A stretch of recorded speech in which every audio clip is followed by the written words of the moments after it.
Indonesia itu perjuangan kemerdekaan dia dengan buluh runcing. Istilah yang digunakan, ini perjuangan yang berdarah. Berbanding dengan sejarah di Malaysia, pembentukan Malaysia ini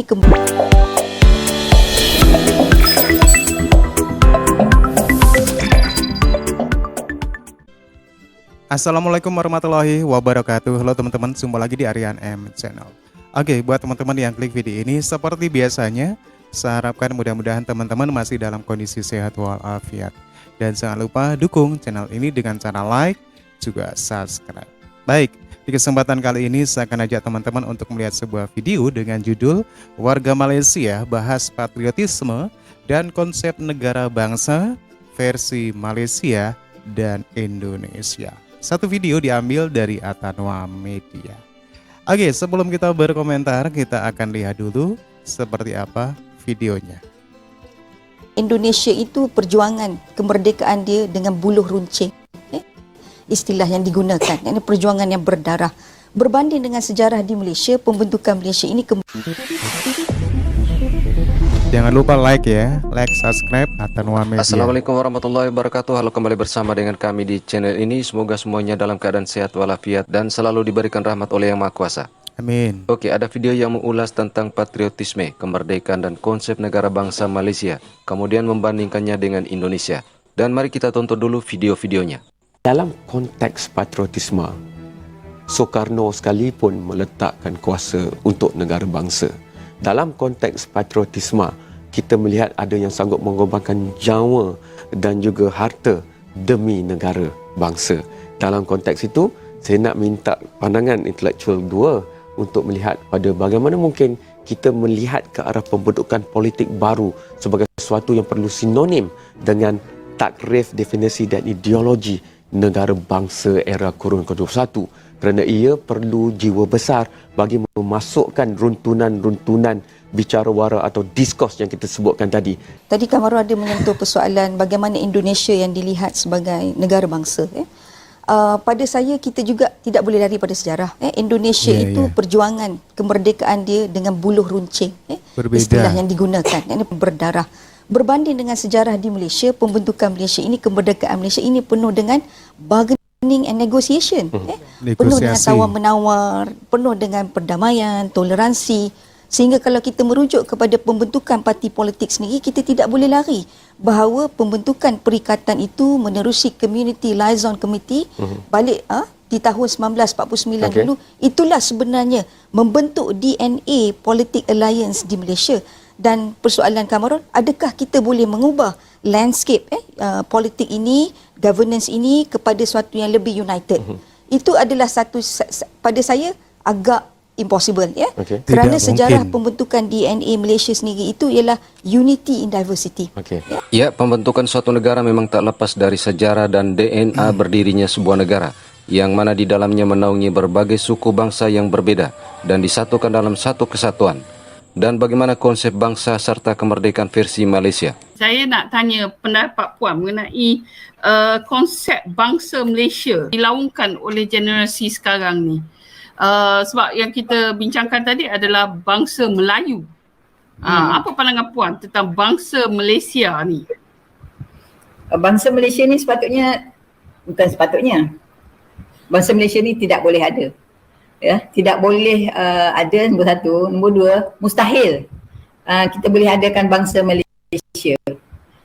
Dan saya sebutkan tadi ya, ras-ras bangsa tu tak banyak.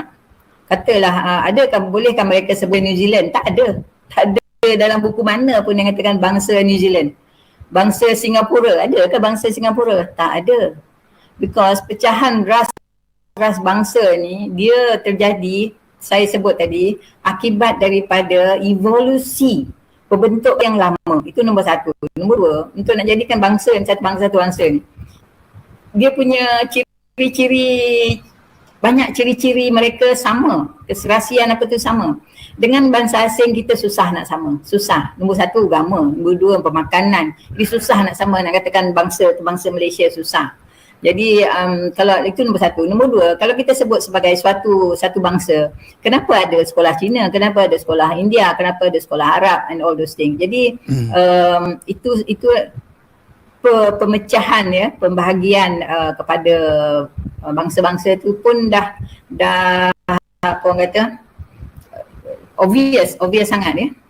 Jadi itu nombor dua. Nombor tiga, sebut bangsa Malaysia, kita menguburkan sendiri bangsa kita. Bangsa Cina terkubur, bangsa India terkubur, bangsa Melayu pun terkubur. You think they want to kuburkan bangsa dia? I don't think so. Takkan kita nak kuburkan bangsa kita, ya? Kita patut berbangga ya. The word is bangga dengan bangsa sendiri. Mereka bangga dengan bangsa mereka, itu sebab mereka bercakap bahasa mereka sendiri. Dia tidak cakap dengan bangsa bahasa Melayu sebagai bahasa utama mereka macam di Indonesia ataupun di Filipina. Walaupun ada orang luar masuk, dia bercakap bahasa nasional. Bahasa itu tidak terjadi dekat Malaysia ni, tak terjadi. Masing-masing ikut perangai masing-masing. Lepas tu nak tekan kita. On other matters, they want everything sama rata. On dia punya tu, dia tak nak. Ya, dia tak nak sama rata. Yang ni yang saya rasa ini adalah ini resis. Betul ke kita ni sebenarnya? Oke, teman-teman ya, berbicara tentang kemerdekaan Indonesia, Malaysia, ini jelas jauh berbeda ya, di mana kemerdekaan Indonesia dihasilkan dari berdarah-darah dan kemerdekaan Malaysia dihasilkan dari cara negosiasi tawar-menawar. Dan kedua hal ini pun melahirkan sesuatu yang berbeda juga. Salah satunya patriotisme dari warganya masing-masing. Dan juga ada hal-hal lain yang dilahirkan dari hal ini, seperti halnya di Malaysia. Dengan cara kemerdekaan seperti itu, Malaysia juga melahirkan sesuatu yang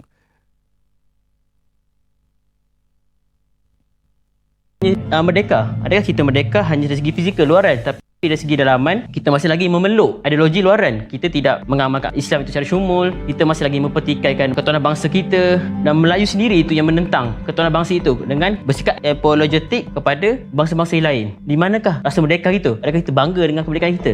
Bagi pendapat saya, Malaysia masih belum merdeka sepenuhnya lah, kerana masih lagi banyak isu seperti bendera terbalik kan, masih lagi ada mempermainkan jata negara, masih ada lagi yang tidak faham rukun-rukun negara. Even lagu negaraku pun sendiri masih ramai yang tak hormat. Bila kita dengar lagu negaraku, kita sendiri tak berdiri untuk hormat lagu negaraku kan. Kenapa jadi begitu? Sebab kita sendiri masih tak faham identiti negara kita lah. Jadi bila hari ni kita kata kita nak adakan satu sistem pendidikan kebangsaan macam Indonesia dan Thailand, dah terlambat.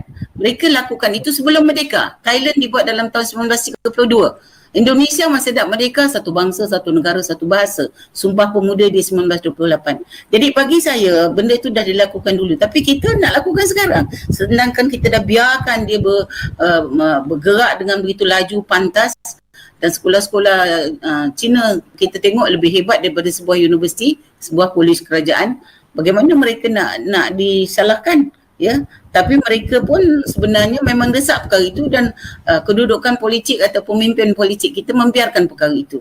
Kemerdekaan ini bagi saya lah, dia adalah satu aspek yang paling besar tentang kehendak. Biasa kita kesentuh tentang orang yang belum merdeka ni hamba lah. Hamba ni memang dia punya kehidupan dia ataupun diri dia sendiri adalah seorang yang tidak ada kehendak hidup. Kerana kalau kita lihat dari sudut konsep, orang yang hidup dia dilahirkan sebagai seorang hamba, bila mana hamba ni dia tidak ada kehendak, jadi bila mana dia dimerdekakan, dia tidak mungkin hidup dalam keadaan yang betul-betul sepenuhnya merdeka walaupun dia telah dimerdekakan oleh tuan dia. Sebab hamba ni bila mana dia asas dia tak ada kehendak dalam diri dia, jadi menyebabkan dia tidak mampu untuk hidup secara bersendiri, dia tidak mampu hidup secara berdikari, dia tidak mampu untuk menentukan hala tuju hidup dia sendiri. Jadi itu orang hamba walaupun dia telah dimerdekakan oleh tuan dia. Bila mana kita tengok dalam negara kita sendiri, adakah negara kita mempunyai satu kehendak? Adakah pemimpin kita ataupun masyarakat, rakyat kita mempunyai satu kehendak yang bebas untuk menentukan bagaimana seharusnya negara kita menentukan cara untuk kita berpolitik, cara untuk kita berekonomi, cara untuk kita menentukan hubungan antara negara kita dengan negara luar. Jadi ini semua satu bentuk kehendak-kehendak yang perlu kita bebas dalam arti kata kita mempunyai satu hak yang sepenuhnya untuk kita tentukan bagaimanakah cara untuk kita bernegara. Itu maksud kemerdekaan yang bagi saya kita perlu betul-betul faham lah. Itu maksud sebenar merdeka kita. Ya, dari beberapa video ini memang dapat kita katakan konsep negara bangsa antara Indonesia dan Malaysia memang berbeda. Jika di Indonesia tidak lagi menganut bangsa-bangsa karena akan menjadi egosentrisme dan benih-benih perpecahan, sehingga yang ada hanya satu bangsa yaitu bangsa Indonesia, berbangsa dan bernegara padu yang berdasarkan tujuan yang sama dengan merangkul segala perbedaan yang terikat dengan loyalitas dan solidaritas umum, dengan segala ciri-cirinya dan menjadi identitas bersama atau dikatakan identitas nasional. Memang diketahui untuk menuju sebuah negara bangsa yang ideal bukanlah proses yang mudah dan membutuhkan waktu yang panjang, dengan tekad bersama dari seluruh lapisan rakyatnya. Dan usaha untuk membina semangat nasionalisme ini tidak pernah berhenti sampai kapanpun, karena perkembangan zaman dan kemajuan ilmu pengetahuan dan teknologi bisa menjadi momok yang mengancam rasa nasionalisme suatu negara. Oke teman-teman ya, demikian satu ulasan video dari Atanua Media. Oke, berbicara tentang kemerdekaan Malaysia dan Indonesia, itu jelas sangat berbeda sekali seperti langit dan bumi. Kita berbicara tentang kemerdekaan di Indonesia. Kemerdekaan di Indonesia ini benar-benar kemerdekaan murni dan hasil dari perjuangan berdarah-darah, sehingga sepenuhnya Indonesia bisa menentukan nasib negaranya sendiri. Hal ini berbeda dengan Malaysia. Malaysia merdeka dengan cara negosiasi, dengan cara tawar-menawar. Dengan siapa? Dengan British sebagai negara penjajah ataupun negara pemberi kemerdekaan Malaysia. Dan dalam hal ini tentunya British tidak lepas begitu saja. Ada satu perjanjian yang ada di dalamnya. Salah satunya tentunya tuntutan-tuntutan dari ketiga kaum yang ada di Malaysia. Makanya adanya sekolah vernakuler dan lain-lain, justru hal-hal itu yang menyebabkan tidak adanya rasa persatuan antar kaum di Malaysia. Dan juga menghasilkan bahasa Melayu sebagai bahasa nasional di sana sepenuhnya tidak dikagumi, tidak dihayati, ataupun di antara masyarakat Malaysia yang mengabaikan bahasa Melayu, terutama dari orang-orang yang non-Melayu ini. Oke, teman-teman ya, demikian satu pembahasan yang menarik sekali di mana warga Malaysia membahas patriotisme dan juga konsep negara Indonesia, konsep negara Malaysia dan Indonesia. Oke teman-teman, menurut teman-teman gimana? Silakan teman-teman bisa berkomentar dan jangan lupa like and subscribe. Terima kasih dan wassalamualaikum warahmatullahi wabarakatuh.